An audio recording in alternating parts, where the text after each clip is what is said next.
అధికార party democratic party, ప్రధాన ప్రతిపక్షమైన Republican party, మరో ప్రతిపక్షం అభ్యుదయ పార్టీ మరియు కమ్యూనిస్ట్ పార్టీ. అందులో పాల్గొన్న విద్యార్థులు రాష్ట్ర గవర్నర్గా KS1 60A సెక్షన్, అసెంబ్లీ స్పీకర్గా PB జ్యోతి 70A సెక్షన్,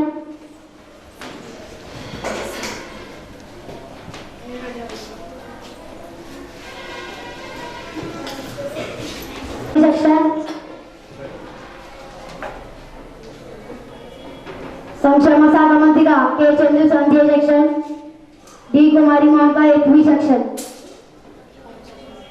హోంశాఖ మంత్రిగా D. Raviteja 70A section, CH Likhitha 60A section, B. Vijay Kumar 8B నాయకులు ఎనబెద్య 60A సెక్షన్, CPM నాయకులు P. లోకేష్ 60A సెక్షన్ మరియు Saubhagya 60A section, Balachandrika 70A section, Bhavya 60A section, F. Shiva 70A section, R. Priyanka 60A section, Jeevan 70A section, Shiva 60A section, Gowri 60A section, Naveen 60B section, Prabhas 60A section, Archashiva Mahesh 60A section, Pavan Manikanta 60A section, Karun Kishore 60A section, Ketha Lokesh 60A section, Sai Teja 60A section, M Pavan 60A section. Okay start ready. ప్రారంభించుకుందాం. దయచేసి అందరూ లేచి నిలబడినట్లయితే వందే మాతర గేయం పాడుకుందాం.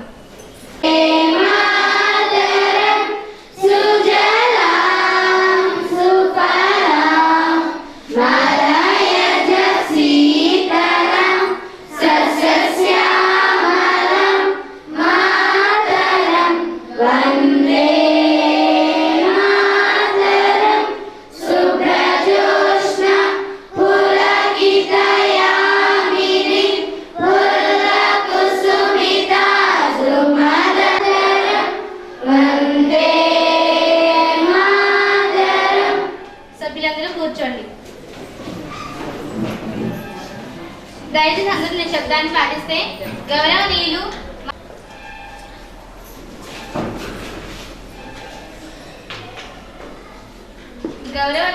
రాష్ట్ర governor గారు వారి అమూల్య and other legislative members of the assembly. Today is great and memorable day because I have the opportunity to be the governor in the rule of state government. I am grateful to participate in the welfare programs of our people. Our present Chief Minister Sushant is always favored to poor and SC, ST, BC and minority farmers. He implements irrigation projects. It is a great thing in the first place in the development activities. By implementing people welfare programs, our ministers are very genius. They complete ideas about the issues of our state. I myself sometimes the standards of the national institutions regarding to health. I can say the government implementing so many policies and welfare schemes to eradicate the serious and dangerous diseases, peace and health activities against anti-society activities. This government spends central funds in a correct manner. This government facilitates large number of implementing and the industrial sector. The major industrial projects have to develop our state. Nowadays, so many and events against women. It must be controlled and work for the welfare of public cooperation in all respected to develop our state government. Thank you, madam. Thank you very much. Thank you, sir. ఇప్పుడు governor గారి ప్రసంగానికి ధన్యవాదాలు తెలిపే కార్యక్రమంలో ముందుగా CM గారు సుశాంత్ గారు మాట్లాడండి సార్. మన గవర్నర్ గారైన గౌరవనీయులు యశ్వంత్ గారు వారి ప్రసంగంలో ప్రభుత్వం యొక్క పనితీరును గుర్తించినందుకు వారికి ఈ ప్రభుత్వం తరపున సభాముఖంగా ప్రత్యేక కృతజ్ఞతలు తెలియజేసుకుంటున్నాను అధ్యక్ష. అంతేకాక వారు సూచించిన విధంగా రాష్ట్ర ప్రజల సంక్షేమ ప్రగతిని దృష్టి అందించుకుని లోటుబండను సరిచేసుకుని రాష్ట్ర భవిష్యత్తును ఉజ్వలంగా తీర్చిదిద్దడానికి మా ప్రభుత్వం అన్ని విధాలా కృషి చేస్తుందని రాష్ట్ర ప్రజల హృదయాలలో నిలుస్తామని సభాముఖంగా గవర్నర్ గారికి విన్నవించుకుంటున్నాను అధ్యక్ష.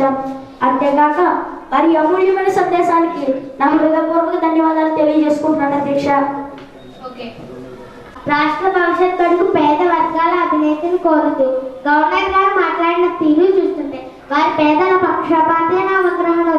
ఏది ఏమైనా ఇటువంటి వారి రాష్ట్రానికి గవర్నర్ గారు ఆంధ్రప్రదేశ్ రాష్ట్ర ప్రజలు అదృష్టంగా భావిస్తున్నారు. అడుగడుగునా ఇదే విధంగా ప్రభుత్వానికి మంచి మంచి సలహాలు ఇస్తారని, రాష్ట్ర ప్రగతికి బాట వేస్తారని ఆశిస్తూ గవర్నర్ గారికి ధన్యవాదాలు తెలుపుకుంటున్నాను అధ్యక్ష. ప్రధాన ఎక్కువ సమయం తీసుకున్నారు. అధికార పార్టీ అనుసరించే ప్రజా వ్యతిరేక కార్యక్రమాల ప్రస్తావన లేకుండా, ప్రజా సమస్యల ప్రస్తావన లేకుండా కేవలం ముఖ్యమంత్రి గారని సుశాంత్ గారి పొగిడి ఆకాశానికి ఎక్కుతారు.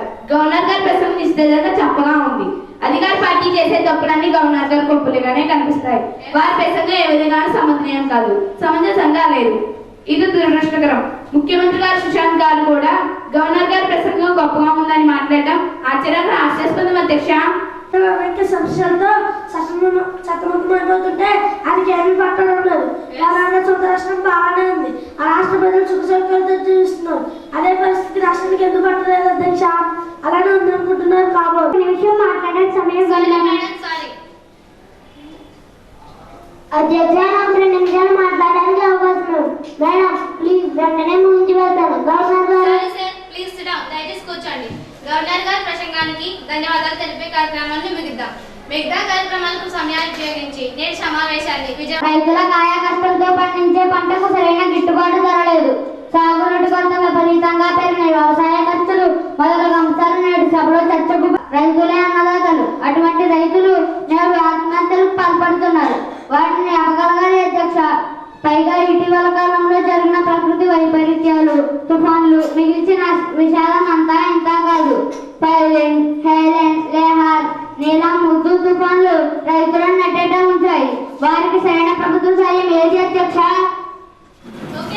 పట్ట చేత పట్టుకొని పిల్లా జిల్లాతో దిక్కులేని స్థితిలో పట్టణాలకు వలసిపోయి అక్కడ దుర్భరమైన జీవితాన్ని అనుభవిస్తున్నాడు రైతు. ప్రక్క రాష్ట్రాల రైతులకు ఆయా ప్రభుత్వాల చేతులను అందిస్తే మన రాష్ట్ర ప్రభుత్వం మాత్రం భిక్షగాలుగా మారుస్తోంది అధ్యక్ష.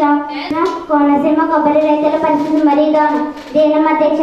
ఒక చిన్న జామకాయకు 2 కొబ్బరికాయ ఉంది, కానీ కొబ్బరి ధర దిగజారిపోతుంది. మన ఆహార పంట వరి పంటకే సరైన ఆదరణ లేదు. నాకు చాలా ఆశ్చర్యాన్ని కలిగిస్తుంది. వీరు ప్రభుత్వ పాలన కాలంలో రైతుల పరిస్థితి ఏమిటో మర్చిపోయినట్టున్నారు. మేడం గారి రాష్ట్ర రైతులందరికీ వీరి పాలన గుర్తుందనే సంగతి తెలియట్లేదేమో. వీరి పాలనలో మంత్రి వినయ్ కుమార్ గారు ప్రతిపక్ష సభ్యులపై అనవసర విమర్శలు మాని రైతుల కోసం, రైతు జీవితాల వద్దకు ఏ సంస్కరణ సంక్షేమ కార్యక్రమాలు రైతుల రుణమాఫీ పథకం, పంటల బీమా పథకం, పంటలకు గిట్టుబాటు ధర మా ప్రభుత్వమే కల్పించి కిలో రూపాయి 2 రూపాయల కంటే ఎక్కువగా లేకుండా ధరలందరూ సిద్ధిగట్గా వ్యాపారం చేస్తున్నారు. కావున రైతులకు స్వేచ్ఛ మార్కెట్ వాతావరణాన్ని కల్పించి కనీస మద్దతు ధర ప్రకటించాలి అధ్యక్ష. రైతులకు ఫ్రీగా కోల్డ్ స్టోరేజ్ ప్రభుత్వమే కట్టించి ఇచ్చి వారిని కాపాడాలని కోరుకుంటున్నారు మేడం. అధ్యక్ష, రాష్ట్రంలో రైతులకు రుణమాఫీయే కాక ఒక సంక్షేమ నిధిని ఏర్పాటు చేస్తున్నాం. త్వరలో వ్యవసాయ నిపుణులతో కమిషన్ నియమించి వారి సమస్యలను పరిష్కరించి వారి కళ్ళల్లో నిత్య ఆనందాన్ని చూసిన తర్వాతే మరల ఎన్నికలకు వెళ్తాం అధ్యక్ష.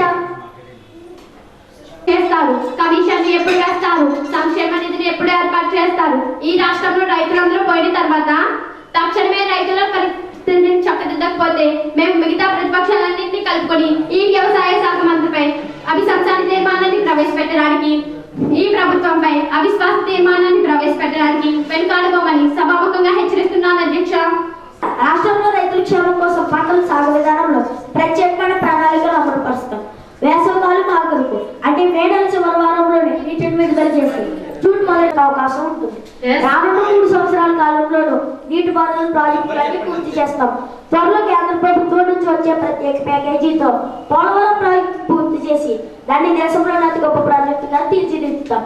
ఇంకా రాష్ట్రంలో నాగార్జున సాగర్, శ్రీశైలం, తెలుగు గంగ, పులిచెత్తలు, తుమ్ముగూడెం వంటి ప్రాజెక్టులను మరమ్మతులు పూర్తి చేసి రాష్ట్రంలో మిగిలిన బంజరు భూములందరినీ సాగులోకి తీసుకొస్తాం. రాష్ట్రంలో వ్యవసాయ పరిపతి సంఘాలన్నింటినీ బలోపేతం చేస్తాం. ఆ విధంగా రైతులను ఆర్థికంగా అన్ని విధాలు ఆదుకుంటాం అధ్యక్ష. రైతు ఆత్మహత్యలకు అడ్డుకట్టలు వేస్తాం. అంతేకాక కౌలు రైతులకు కూడా ప్రత్యేకంగా విత్తనాలు, ఎరువులు, క్రిమిసంహార మందులలో కొనుగోలులో రైతులు కల్పించి సహకార సంఘాల ద్వారా అందుబాటులో ఉంచుతారు. అంతేకాక బోగస్ రైతులను తొలగించడానికి అధ్యక్ష అంతేకాక గతంలో నీలం, హెలెన్, లెహర్, అంతేకాక నిన్న మొన్న వరద తుఫాన్ బాధిత రైతులను ఆ కుటుంబాలను అన్ని విధాలు ఆదుకుంటామని తెలియజేసుకుంటున్నాను అధ్యక్ష. Okay sir, thank you. అందరికీ నమస్కారం. సభ్యులందరూ కూర్చోండి. సభను ప్రారంభించుకుందాం. అధ్యక్ష, నేడు రాష్ట్రంలో రైతుల సమస్యలు కాకుండా అనేక సమస్యలతో తలడిల్లిపోతుంది. అసలు రాష్ట్రంలో ప్రభుత్వం ఉందా లేదా అనే అనుమానం కలుగుతుంది అధ్యక్ష.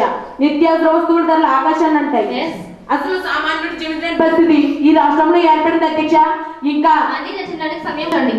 అధ్యక్ష, ప్రజలు ఎంతగా అవస్థలు పడుతున్నా అధికార పార్టీ సభ్యులకు చీమ కుట్టిన చందం కూడా లేదు అధ్యక్ష. అధ్యక్ష, మీరు అన్ని చర్చిద్దాం. బాలచంద్రిక గారు దయచేసి కూర్చోండి. చంద్రిక గారు, ప్రజల సమస్యల పరిష్కారానికి ప్రభుత్వం ఉంది, అందుకే అసెంబ్లీ నడబడుతుంది. మనం అందుకే ఉన్నాం. తప్పకుండా అన్ని చర్చిద్దాం. మీకు సమయం ఇస్తాను. Please SIT. అధ్యక్ష, గతంలో వారు అధికారంలో ఉండగా రాష్ట్ర ప్రజలను ఏమాత్రం పట్టించుకొని వీళ్ళు నేడు మాకు నీతులు బోధించడం గురించి గింజలు గుర్తుకు తెస్తుంది. ఇది ఎంతవరకు సమంజసం అధ్యక్ష? వారి పాలన కాలంలో రాష్ట్రం మధుగత పాలైంది. సమయంలో ఇప్పుడిప్పుడు రాష్ట్రం ప్రగతి ఒక గాడిని పడుతుంటే అది చూసి ఓర్వలేకపోతున్నారు అధ్యక్ష. Okay sir. అధ్యక్ష, ఎంత దారుణం అధ్యక్ష.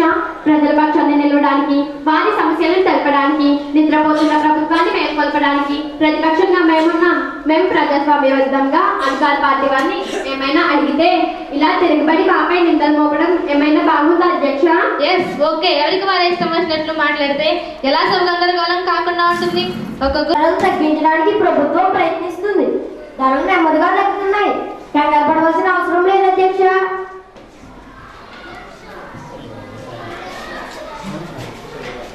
అధ్యక్ష, నేను లేవనెత్తిన సమస్య హోంమంత్రి గారు కాదు, సీఎం గారు సమాధానం చెప్పాలి. రాష్ట్ర హోమ్ మినిస్టర్ గారు అయిన రవితేజ గారు వారి బాధ్యతలను సక్రమంగా నిర్వహిస్తే పాయింట్ కాపాడు లేవనెత్తుతున్నారు. మా హాయంలో రాష్ట్రంలో శాంతి భద్రతలు వారి పాలన కాలంలో కంటే 100 రెట్లు బాగున్నాయి. మా డెమోక్రటిక్ పార్టీ కూడా అదే కాదని నిర్మించుకోండి అధ్యక్ష.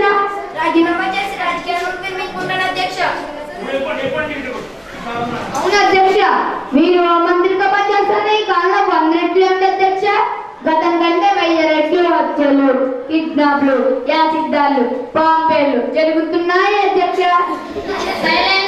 హోమ్ మినిస్టర్ గాని, సీఎం గాని, పోలీస్ శాఖ వారు గాని అవేమీ పట్టినట్టు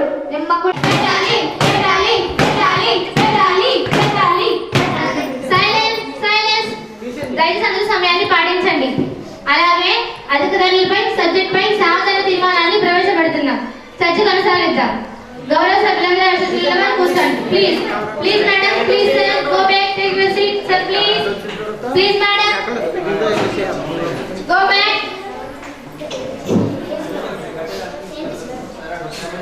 నిత్యావసర ధరల పెరుగుదల విషయంపై చర్చ, సావధాన తీర్మానంపై చర్చ, ధరల పెరుగుదలకు కారణాలు, ధరలు తగ్గించడానికి ప్రభుత్వం తీసుకోవాల్సిన చర్యలు, ప్రతిపక్షాల సూచనల సక్రమ పద్ధతిలో సామరస్యపూర్వకంగా చర్చిద్దాం.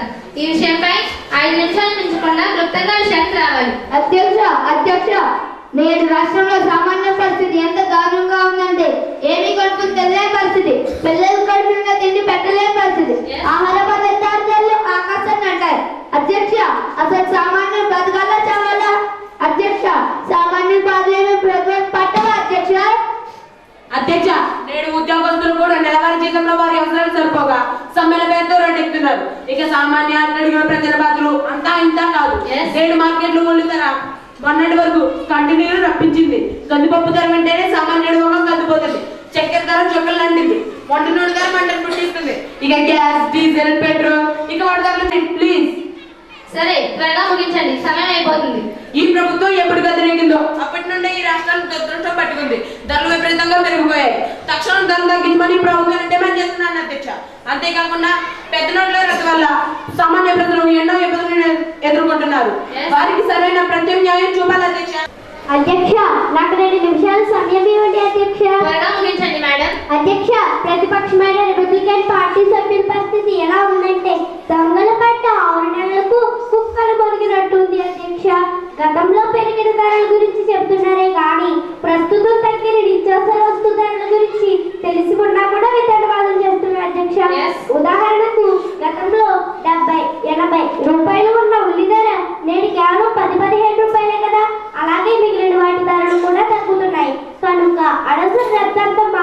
ఔషధి ధరలు ఇవ్వమని ప్రతిపక్షాన్ని కోరుతున్నాడు అధ్యక్ష. కొంతవరకు ధరల పేరు మాట వాస్తవమే. ప్రస్తుతం వాటిని కంట్రోల్ చేస్తున్నాం, ధరలు ఇంకా తగ్గిస్తాం అధ్యక్ష. మీరు తగ్గిస్తారు కానీ ధరలను కాదు, పేదవాడి జీవన ప్రమాణాన్ని జీవితకాలాన్ని అధ్యక్ష. Please silence. గౌరవ సభ్యులు గ్రంథులతో శబ్దంగా ఉండాలి. ఎవరు ఏం మాట్లాడాలో అర్థం కాదు. సీఎం గారిని పూర్తి చేయనివ్వండి. అధ్యక్ష, రాష్ట్రంలో పేదలు అనేక బాధలు పెడుతుంటే వ్యాపారస్తులు నిత్యావసర వస్తువులు దాచేసి కృత్రిమ కొరత సృష్టించి బ్లాక్ మార్కెట్ లో అధిక ధరలకు అమ్ముతున్నారు. అధికారి పార్టీ బ్లాక్ మార్కెట్ కాలకు అండగా ఉంది. అధికారి పార్టీ మంత్రులందరూ చేతులు నింపుకునే పనిలో ఉన్నారు. ముఖ్యమంత్రి అండతో అవినీతి పరంగా బ్లాక్ మార్కెట్ కాలు పూర్తిగా సహకరిస్తున్నారు. అందరూ అవినీతి పరులే. సరుకుల ధరలు తగ్గాయి. సెప్టెంబర్ నెలలో కురిసిన భారీ వర్షాల వల్ల, పంటలు పాడైపోవడం వల్ల, జాతీయం స్తంభించడం వల్ల ధరలు మరలా పెరిగాయి. కృత్రిమ కృష్ణ సరుకులు అందుబాటులోకి తేడానికి చౌకధర దుకాణాల ద్వారా తెల్ల రేషన్ కార్డు కావాలందరికీ మరికొన్ని ఆహార వస్తువులు తక్కువ ధరలకి ఇప్పించి ఏర్పాటు చేస్తామని సభాముఖంగా విన్నవించుకుంటున్నాను అధ్యక్ష. ఆ పనిలోని ప్రభుత్వం తలముడుకులై పనిచేస్తుంది. నవధాన్యాన్ని వెలికి తీయడానికి కేంద్ర ప్రభుత్వం 500,000 నోట్లను రద్దు చేసింది. దీన్ని నేను స్వాగతిస్తున్నాను అధ్యక్ష. సామాన్య ప్రజలందరూ నెల రోజుల పాటు ఇబ్బందులు ఎదుర్కోవాల్సి ఉంటుంది. ఆ తర్వాత అన్ని సర్దుకుంటే అధ్యక్ష. వారు ఎలా చేస్తారో ఏమో. రాష్ట్ర ప్రజలు ఎవరు ఇబ్బంది పడకుండా చూసే బాధ్యత వారిదే. అధికార పార్టీ పాలనలో వెంటనే ధరలు తగ్గకపోతే అభ్యుదయ పార్టీ రిపబ్లికన్ పార్టీతో కలిసి అన్ని పక్షాలను ఏకం చేసి ప్రజల్లోకి వెళ్లి మహా ఉద్యమాన్ని చేపట్టి ఈ ప్రభుత్వాన్ని కూల్చుదామని హెచ్చరిస్తున్నాం. అంతేకాదు ప్రజలకు భారంగా మారి ఏ ప్రభుత్వ పరిస్థితి అయినా ఇంతే. Okay sir. సీఎం గారు ధరల నియంత్రణకు హామీ ఇచ్చారు కనుక సావధాన తీర్మానంపై చర్చ ముగిద్దాం. ఇది 0 అవర్. సభ్యుల సందేశాలను ఆయా మంత్రులు వ్యాధి వంటి సంక్రమిక వ్యాధులు ప్రబలుతున్నాయి. గిరిజన ప్రాంతాల్లో అయితే ఈ జ్వరాల పడి చాలా మంది చనిపోతున్నారు. దీనికి ప్రభుత్వ ఆసుపత్రిలో సరైన సదుపాయాలు లేవు, సరైన మందులు లేవు. దీనికి మంత్రి గారు శ్రీవల్లి గారు సమాధానం ఇవ్వాలి అధ్యక్ష. రాష్ట్రంలో విద్యుదాల గురించి గౌరవనీయులైన బాలచంద్ర గారు చేసిన ఆరోపణ పూర్తిగా నిరాధారమైన ఆరోపణ. ఎందుకంటే వారం రోజుల క్రితమే రాష్ట్రంలోని అన్ని ప్రభుత్వ ఆసుపత్రుల్లోనూ విషజ్వరాలకు సంబంధించి అన్ని మందులను, అంతేకాక డాక్టర్లను, ఇతర సిబ్బందిని కూడా నియమించాము. బహుశా సోదరికి ఆ విషయం తెలియకపోవచ్చు. అయితే రాష్ట్రంలో ఇటీవల ముఖ్యంగా గిరిజన ప్రాంతాలలో ఏమో నియమిస్తాం. ప్రత్యేకంగా ప్రభుత్వ ఆసుపత్రుల్లో అయితే సౌకర్యం కోసం 86 కోట్ల రూపాయలు, మందులకు 42 కోట్ల రూపాయలు, అదనపు